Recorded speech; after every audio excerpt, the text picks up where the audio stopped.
William had a wet Welsh afternoon that began in the village of Betws and would end up turning into something very exciting.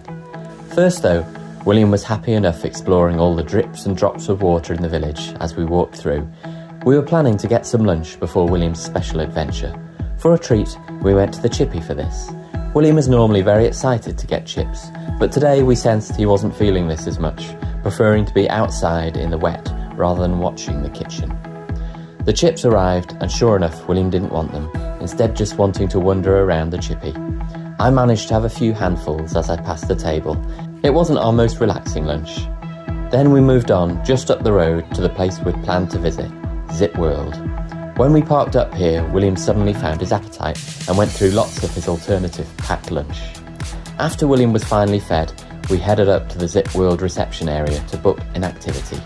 We decided on the Forest Coaster, which is essentially a roller coaster that passes fast and low through the surrounding trees. We'd told William he was going on a roller coaster, which he seemed to understand.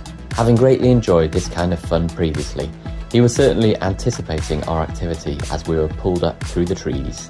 After 300 metres of ascent, we had our much quicker 700 metre winding descent.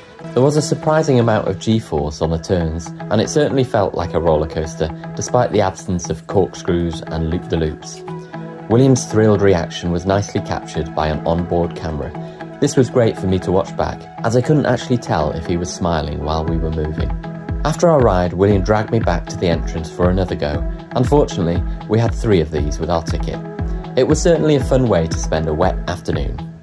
After our Zip World experience, the weather brightened up, so we headed to the Great Orme, a big hill in Llandudno Williams enjoyed playing on before. Here we went to a quarry, which was a nice sheltered spot as there was still quite a wind. I like to come here as it's where I used to collect fossils from as a boy. However, I got less than 30 seconds to look for fossils today before William was off out of the quarry and down the side of the hill, a route he's taken before. After another thrilling but very different kind of descent, William was finally done with exciting activities for the afternoon, and of course, I had the less exciting job of getting him back up the hill.